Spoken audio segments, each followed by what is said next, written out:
I thought I was doing everything right. I nursed through cracked nipples and sleepless weeks. I read every book. I Googled every fever at 3 in the morning. And I still heard her voice clear as a verdict from across my own kitchen table. Why did you even give birth if you don't want to raise the child? I remember the exact way the afternoon light fell across her face when she said it, flat, certain, righteous, as if she were simply stating a fact that everyone in the room already knew. What none of us knew yet was that my mother had been listening from the hallway, and that the words she had been swallowing for 11 months were about to come out all at once, like something that had been buried too long finally breaking the surface of the earth. Before Carol arrived, I had a life that I loved quietly and without apology.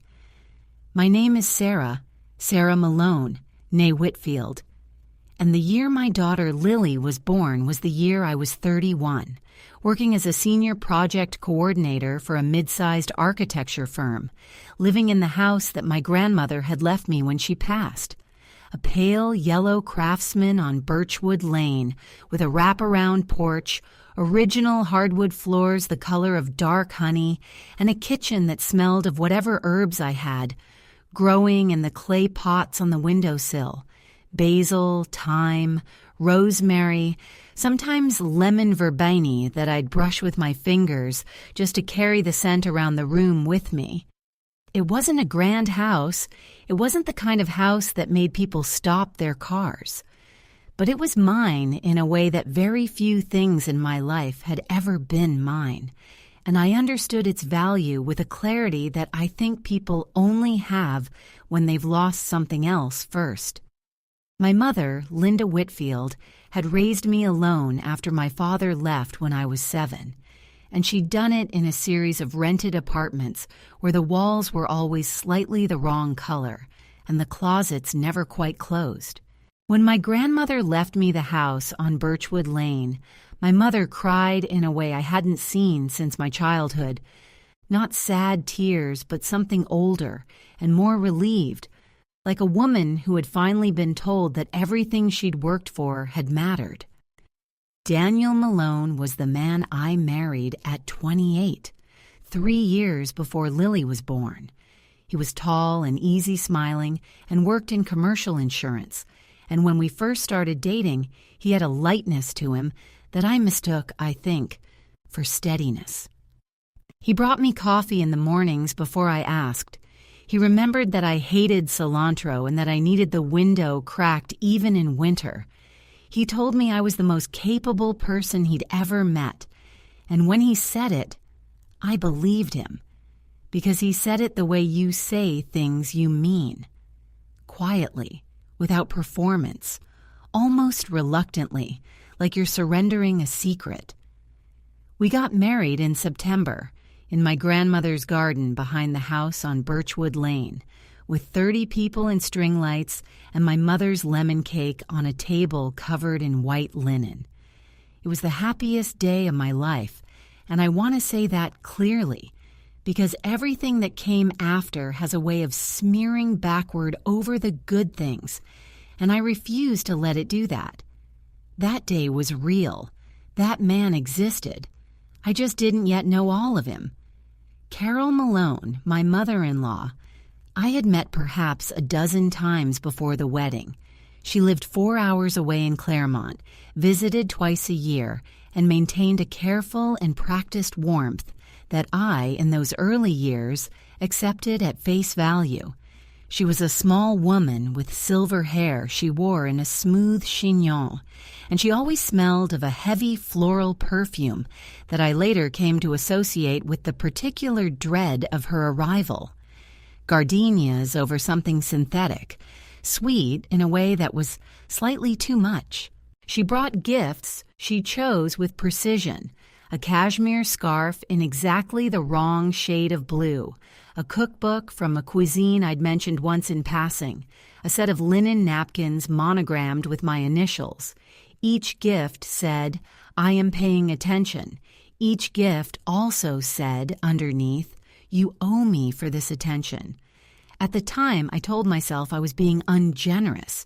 I told myself that Daniel's mother was a woman who expressed love through objects and effort, and that this was a perfectly valid way to love people, and that my discomfort said more about my own insecurity than about her intentions. I told myself this for 4 years. I was wrong. Lily was born on a Tuesday in March, 7 pounds and 4 ounces, with a crinkled red face and Daniel's dark eyebrows already perfectly formed, as though she'd arrived with opinions. The labor was long. 22 hours, the last 6 of which I spent gripping the bed rail and telling myself that women had done this for 10,000 years, and that therefore I could also do it right now in this room. And by the time they placed her on my chest, I was so exhausted that the love I felt didn't arrive as the cinematic flood I'd been told to expect, but rather as something deep and heavy and permanent, like a stone that had always been in my chest and only now had a name. Daniel cried. My mother, who had driven through the night from her apartment 2 towns over, stood in the doorway of the delivery room with her hand pressed over her mouth and tears running down her face in complete silence. Carol arrived the next morning with a bouquet of white roses and a list of recommendations for a postpartum night nurse that she'd printed and laminated. I remember thinking, laminated. She'd laminated a list of strangers she wanted in my house. I said thank you. I always said thank you. The first few months were brutal in the way that the first few months always are. And I want to be honest about that, because Carol would later use my honesty as a weapon. I was tired. I was profoundly, structurally tired in a way that reorganized my entire relationship to my own body. Not sleepy, but eroded, like a coastline after a long winter.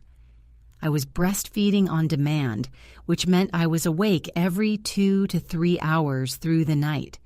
And I was doing it alone most nights, because Daniel had gone back to work at 6 weeks, and his work, we had both quietly agreed, required more uninterrupted sleep than mine. I had taken 4 months of leave from the firm, and I told myself, and I believed, that this was a choice I was making freely, from a place of abundance. I loved Lily with a ferocity that scared me sometimes.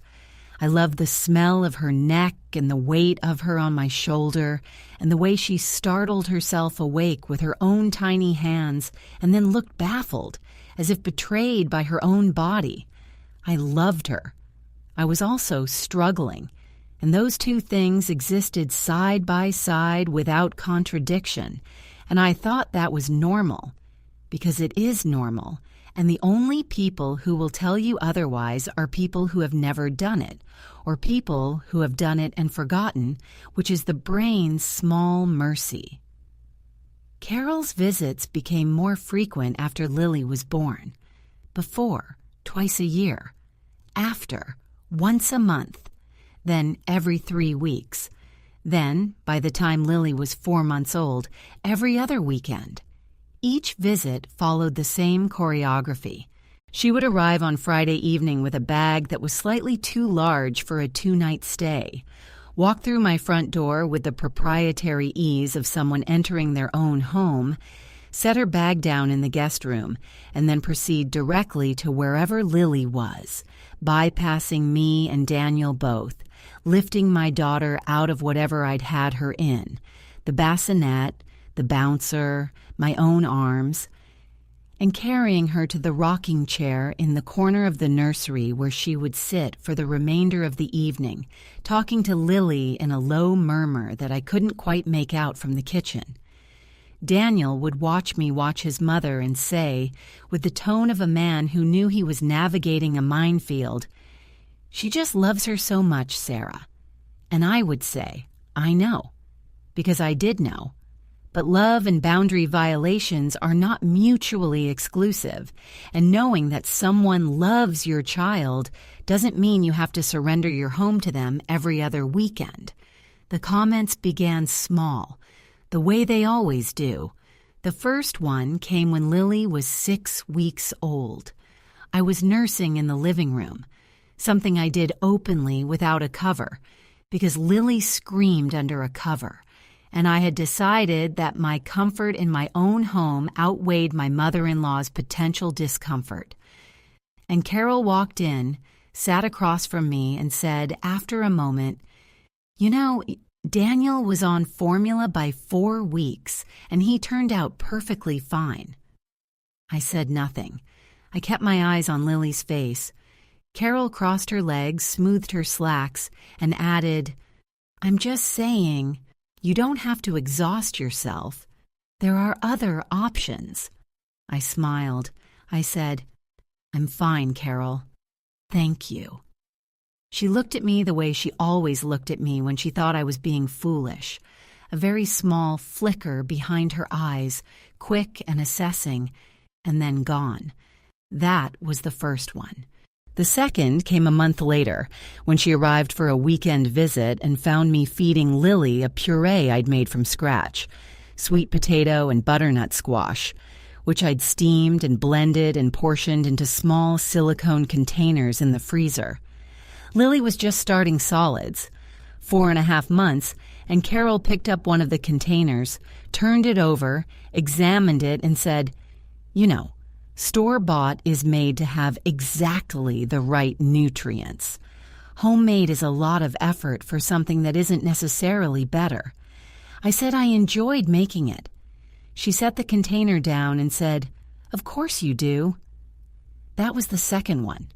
There were 17 more before the day everything exploded, and I cataloged them all eventually in a document I kept on my phone, because at some point I stopped being sure of my own memory and started needing proof that I wasn't imagining things.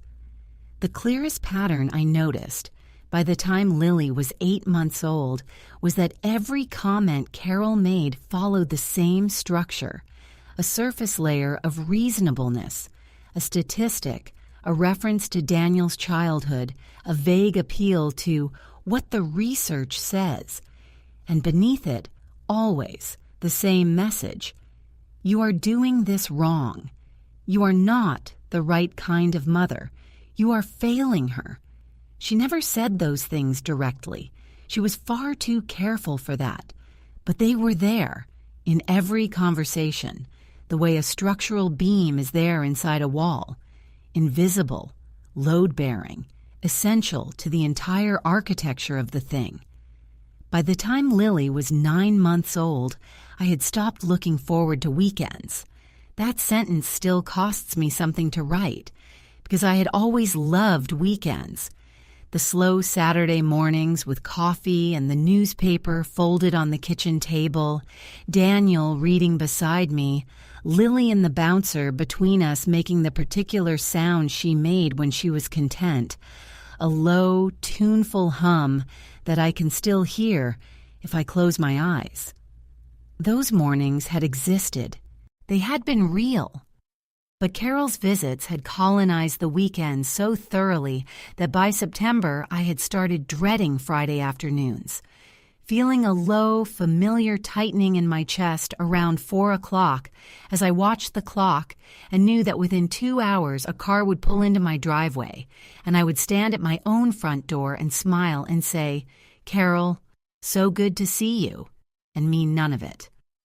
What I want you to understand about that period is that the erosion was gradual enough to be deniable, not just deniable to Daniel, who had every reason to deny it, deniable to me. Every incident taken alone was small enough to dismiss. Carol moved Lily's nap time without asking me. She was just trying to help. Carol told the pediatrician at a routine appointment she'd somehow been invited to that I was struggling with the bedtime routine. Without telling me she'd said it, so I found out when the doctor mentioned it at the follow-up. She was worried. Carol started referring to Lily as my baby in casual conversation, not my granddaughter, just my baby, possessive and uncorrected. A slip of the tongue. I assembled these incidents the way you might assemble puzzle pieces without the box, not yet able to see the picture they were making, only knowing that the picture was wrong. Daniel was no help. His failure was of a different kind, the failure of a man who loved two women and had decided somewhere very deep and very privately that loving one of them required disappointing the other, and that the one it was acceptable to disappoint was his wife. He decided this without ever saying it, without ever knowing it consciously, I think. It was just the architecture of him, built across 35 years of being Carol Malone's son. When I tried to talk to him about his mother, he would listen with his eyes slightly unfocused, the look of a man waiting for something to be over, and then he would say something that sounded like a response without being one. She means well, Sarah. She's from a different generation. She's just excited about the baby. Each of these sentences closed a door. Each one said, I am not going to stand here with you. Figure it out yourself. The comment that broke everything happened on a Sunday in October, 11 months after Lily was born. My mother had come for the weekend, one of her monthly visits, always announced quietly, always exactly the right length, always offered with an alternative if I needed space. Carol arrived that same Saturday morning without calling ahead, using the key Daniel had given her for emergencies, walking into a house where my own mother was already there. I watched both women see each other across the living room, and I watched Carol's smile do the thing it always did, stretch wide, travel up exactly to the middle of her cheeks, and stop. Her eyes never warmed. They never did. Daniel chose that morning to go for a run, pressing a kiss to my temple and saying, "Back in 45, which we both knew meant an hour and a half because he always ran longer when there was something at home he didn't want to face.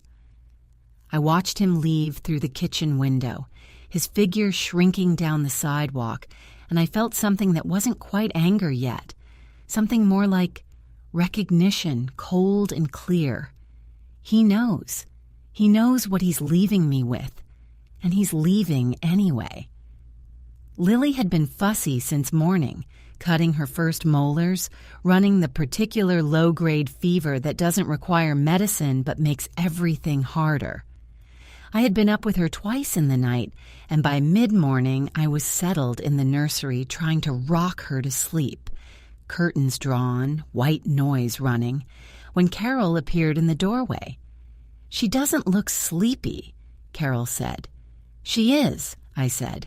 "She's just fighting it." Carol stepped into the room without being invited and stood at the foot of the rocking chair, arms crossed, her gardenia perfume filling the small space. "When Daniel was teething," she said, "I always found that a little brandy on the gums helped. Your grandmother's generation knew things that got lost." "We don't do that anymore," I said. "It's not safe." "I'm just saying." "I know what you're saying, Carol." The silence that followed was not comfortable. Lily had settled slightly, her eyes going half-closed, her breath evening out. I kept rocking, waiting for Carol to leave. She didn't leave. She stood in the doorway of my daughter's room and watched me with an expression I didn't yet have a word for, though I found one later. Proprietorial. She looked like a woman watching something she believed belonged to her. "She's going to be confused," Carol said, "about who her primary caregiver is." I stopped rocking. The white noise machine kept its steady drone. "What does that mean?" I said. "It means," Carol said, and her voice had shifted. The careful warmth gone now, replaced by something more direct, something that had apparently grown tired of waiting. that Lily spends 40 hours a week with a nanny, and the rest of the time she's being shuffled between me and Linda and you. And at some point, a child needs to know who her mother is. She has one person, I said. She has me. When you're not at work, Carol said. I work because Daniel and I have a mortgage and because my career matters to me, and both of those things are true at the same time. Lily knows who her mother is. Carol made a sound. Not quite a scoff, not quite a sigh. A sound that managed to carry both. And then she said it. She said the thing. She said it in the tone of someone who had been holding it for a long time and had finally decided that holding it was less satisfying than releasing it. "Why did you even give birth?" she said. "If you don't want to raise the child?" The white noise machine kept running. Lily's breath was slow, and even now, her body gone heavy against my shoulder, her dark eyelashes resting against her cheeks. The words hung in the air of the nursery, thick and deliberate, stinking of gardenia, and I felt them land in my chest and stay there, the way a blade stays when it finds the right place. My hands, on Lily's back, had gone very still. "You should go," I said. "I'm getting her down." "I'm just asking a question, Sarah. Go, Carol." She went. I heard her footsteps in the hallway. Measured, unhurried, the footsteps of a woman who had said exactly what she'd meant to say and was satisfied with how it had landed. I sat in the rocking chair in the dark with my daughter, asleep on my chest, and the white noise running, and I did not cry because I was past crying. I was in some state past crying, a kind of bone-level quiet, the quiet of a person who has finally understood the shape of the thing they are dealing with. What I did not know in that moment was that my mother had been in the hallway. She had been coming to tell me that lunch was ready. She'd made soup, simmering it since morning, onion and thyme and something rich underneath. And she had stopped outside the nursery door when she heard Carol's voice inside. She had stood there and heard everything, including the last sentence. "Why did you even give birth if you don't want to raise the child?"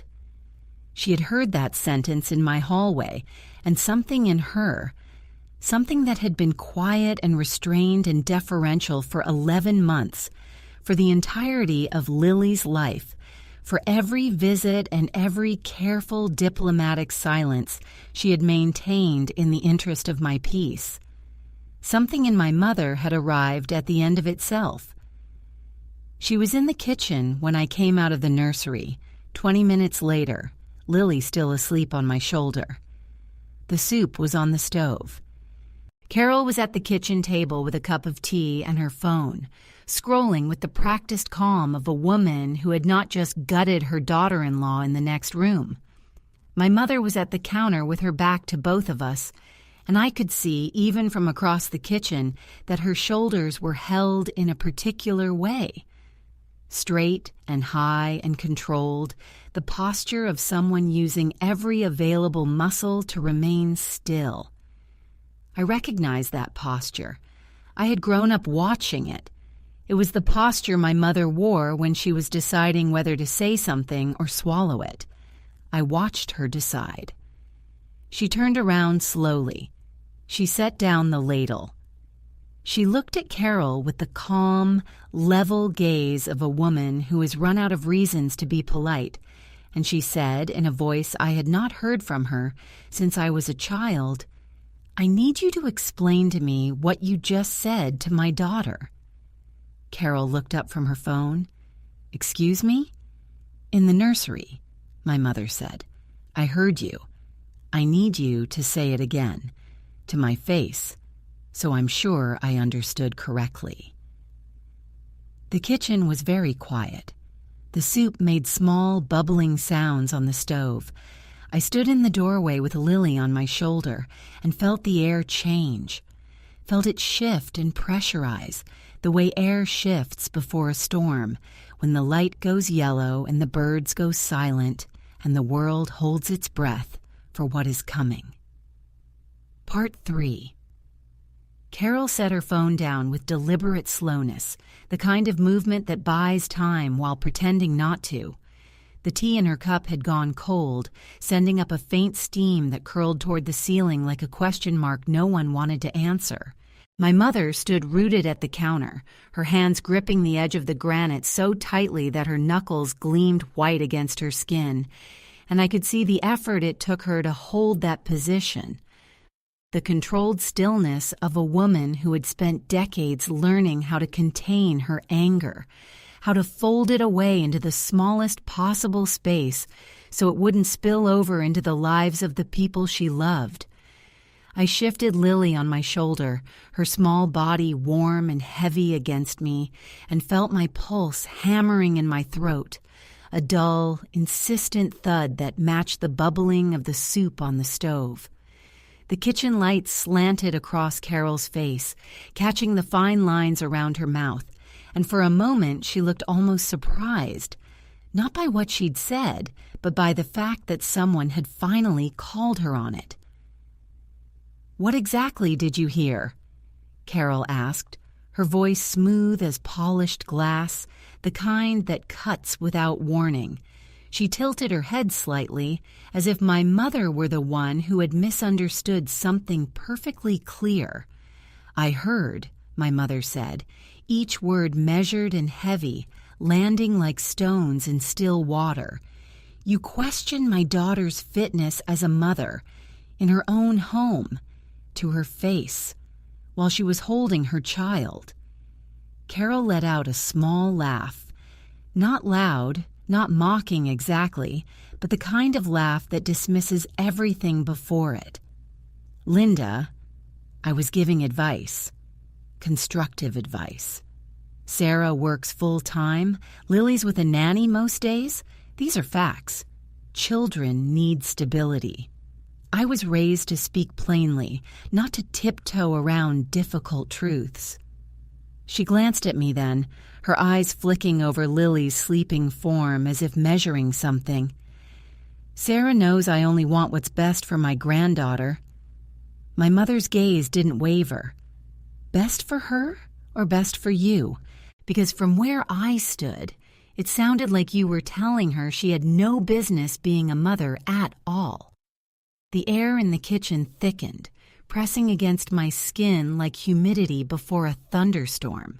I wanted to speak, to say something that would defuse this, to step between them the way I always had, the way I'd been trained to since the first helpful comment months ago. But my throat closed around the words.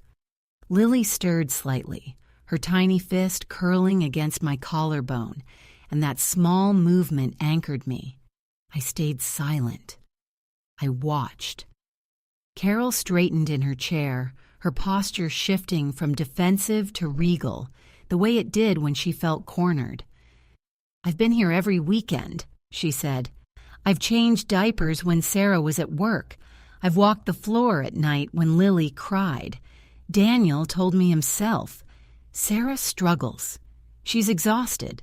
I offered to help more, to move closer, but she prefers it this way. If that's not wanting to raise your own child, I don't know what is." "That's not true," I said finally, my voice quieter than I intended, but steady. "Daniel doesn't speak for me, and you don't get to rewrite my life because it doesn't fit your version of it." Carol turned to me fully now, her expression softening into something practiced and maternal. "Sarah, dear, I'm family. Families help each other. Lily needs her grandmother.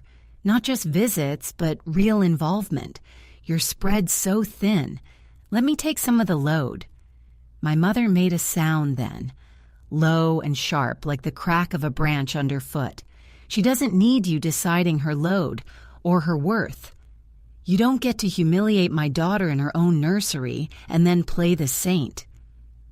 The front door opened then, letting in a rush of October air that smelled of fallen leaves and distant wood smoke. Daniel walked into the kitchen, his running shoes still laced, his face flushed from the cold. He stopped in the doorway, sensing the weight in the room immediately, his eyes moving from me to his mother to my mother and back again. "What's going on?" he asked, but there was no real question in it. He knew. He always knew. "Your mother," my mother said without turning, "just told Sarah she shouldn't have had Lily if she wasn't going to raise her herself." Daniel froze. I watched his face cycle through the stages I knew too well. Surprise, then discomfort, then the careful neutrality he wore like armor. "Mom," he said softly, "that wasn't... You didn't say it like that." "Didn't I?" Carol's voice rose slightly, the first real crack in her composure. "I said what needed saying. Someone has to. This house, Sarah's grandmother's house, it's not even fully hers yet, is it? The will's still in probate, and with her working, Lily shuttling between sitters. Daniel, tell them. Tell them I'm right." Daniel looked at me, then at the floor. "Sarah, Mom loves Lily. She just worries. Can we all just—" "No," my mother cut in. "We can't. Not anymore." That was the moment the silence broke, not with shouting, but with something worse, the sound of Daniel not defending me. He stood there, hands in his pockets, eyes on the tile between his feet, and said nothing. The soup boiled over on the stove, hissing as it hit the burner, and none of us moved to turn it off. Lily woke then, startled by the noise, and began to cry. A thin, piercing wail that filled the room. I carried her to the living room, away from the kitchen, and rocked her there while the voices rose behind me. My mother steady and unrelenting, Carol's sharpening into indignation, Daniel's murmurs trying to bridge a gap that had never been bridged.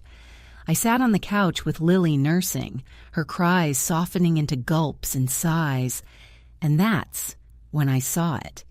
Daniel's phone, left on the coffee table when he'd come in from his run. The screen lit up with a notification, a text from Carol, time-stamped yesterday. "Talk to her about custody options. The house, too. She'll thank us later." My hand started to shake. I opened it. No passcode, he never used one, and scrolled. Months of messages. Carol to Daniel. "Sarah's not coping. Lily needs us." Daniel. "I know, Mom. Working on it." Carol. "Lawyer says grandmother's rights are strong if neglect is proven. Document everything." Daniel. "Got it. Love you." The world tilted. My vision narrowed to the screen, the words blurring, then sharpening, each one a fresh cut. Custody. The house. My grandmother's house, still in probate because Carol had contested the will 6 months ago, claiming my mother had influenced it unduly. Document everything.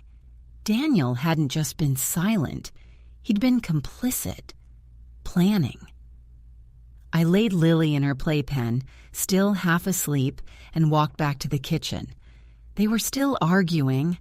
My mother laying out every boundary violation, every unsolicited comment, Carol defending with statistics and concern, Daniel murmuring, "Let's not escalate." I held up the phone. "Custody," I said. "Grandmother's rights. Documenting my neglect." "How long, Daniel?" He went pale. Carol's mouth opened, then closed. My mother stopped mid-sentence, her eyes flicking to the screen. "Sarah," Daniel started, "it's not... Mom was worried. I was just listening."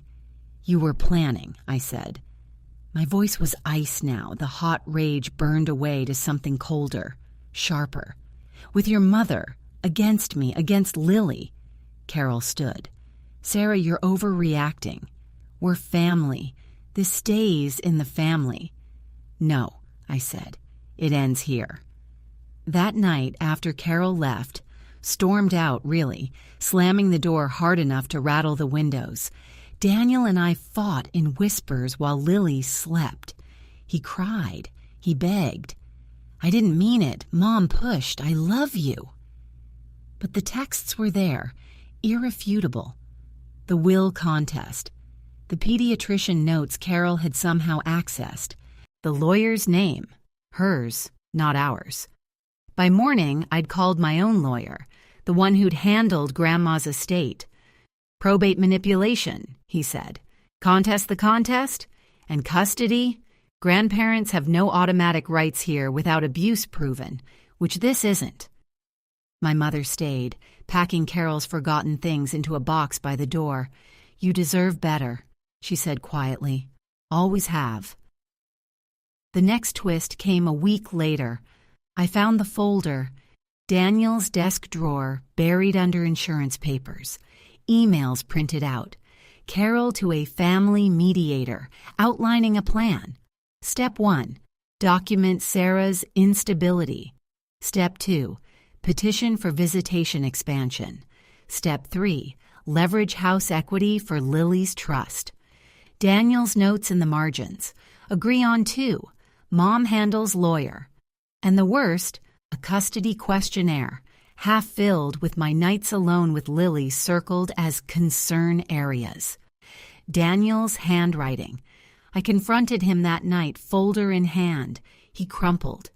She said it was just to scare you into quitting your job, to make things better. Better for who? I whispered. The transformation hit me then, in the dim light of our bedroom. No more peacemaker, no more swallowing. I packed a bag for Lily and me, stayed with my mother, filed for separation the next day. Lawyer moved fast. Emergency probate hearing exposed Carol's forged affidavits in the will contest. She lost standing. House stayed mine. The public reckoning came at Thanksgiving. Family dinner at Carol's. Neutral ground. Daniel begged for one last try. 20 relatives. I brought proof, printed texts, emails, the folder. Midway through turkey, as Carol smiled her practice smile, I laid it all on the table. Read this, I said to aunts, uncles, cousins. This is what family means to her. Gasps. Carol's face drained of color. Lies. Manipulation by Sarah. My mother stood. I heard it all, every word, and I raised a daughter strong enough to walk away from poison. Daniel tried to speak. I looked at him, finally. You're choosing now, her or us. He chose silence again. That was enough. Legal fallout. Carol dropped everything. Will contest dismissed with sanctions for bad faith. Restraining order for harassment after she showed up at Lily's daycare. Daniel, counseling, supervised visits. He apologized 1,000 times. I let him see Lily, but not me. Not yet. Maybe never. Months later, Birchwood Lane felt different. Herbs thriving on the sill again, stronger. Lily took her first steps on the honey-colored floors, laughing that tuneful hum. My mother visits without tension, coffee steaming between us. I work, I mother, I breathe free. The house is mine, fully, finally, and so am I. Betrayal doesn't break you. It shows you who was never holding you up anyway.